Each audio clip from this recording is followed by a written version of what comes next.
Hi friends, ഈ വീഡിയോയിൽ OnePlus ഫോണിൽ USB ഫയൽ ട്രാൻസ്ഫറിങ് വർക്ക് ചെയ്യുന്നില്ല എന്നുണ്ടെങ്കിൽ അതെങ്ങനെ ഫിക്സ് ചെയ്യാമെന്ന് കാണിക്കാം. ആദ്യം സെറ്റിങ്സിൽ പോവുക. ഈ സെറ്റിങ്സ് ആപ്പ് ഐക്കണിൽ ടാപ്പ് ചെയ്യുക. അതിനുശേഷം താഴോട്ട് പോകുക. ഇവിടെ ആക്സസിബിലിറ്റി ആൻഡ് കൺവീനിയൻസ് ഈ ഓപ്ഷൻ സെലക്ട് ചെയ്യുക. ഇവിടെ താഴോട്ട് പോയി കഴിഞ്ഞാൽ OTG കണക്ഷൻ എന്ന ഓപ്ഷൻ കാണാം. ഇത് എനേബിൾ ചെയ്യുക. ഇത് എനേബിൾ ചെയ്തതിന് ശേഷം USB ഫയൽ ട്രാൻസ്ഫർ ടെസ്റ്റ് ചെയ്യുക. ഇനി USB ഫയൽ ട്രാൻസ്ഫർ വർക്ക് ചെയ്യുന്നില്ല എന്നുണ്ടെങ്കിൽ വീണ്ടും സെറ്റിങ്സിൽ പോവുക. ഈ സെറ്റിങ്സ് ആപ്പ് ഐക്കണിൽ ടാപ്പ് ചെയ്യുക. വീണ്ടും താഴോട്ട് പോകുക. ഇവിടെ എബോട്ട് ഡിവൈസ് സെലക്ട് ചെയ്യുക. താഴോട്ട് പോയിട്ട് വേർഷൻ സെലക്ട് ചെയ്യുക.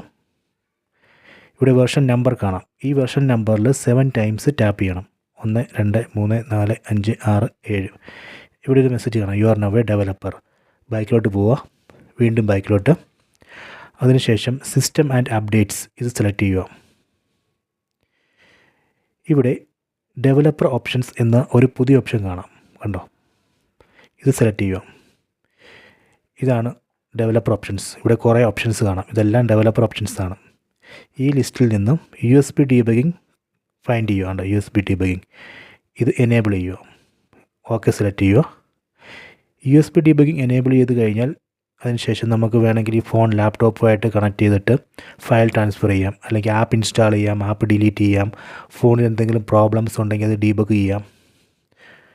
ഇനി താഴോട്ട് പോയി കഴിഞ്ഞാൽ നമുക്ക് നെറ്റ്വർക്കിംഗ് എന്ന ഒരു സെക്ഷൻ കാണാം. ഈ നെറ്റ്വർക്കിങ്ങിൻ്റെ അടിയിൽ ഡീഫാൾട്ട് USB കോൺഫിഗറേഷൻ ഈ ഒരു ഓപ്ഷൻ സെലക്ട് ചെയ്യുക. ഇവിടെ കുറേ ഓപ്ഷൻസ് കാണാം.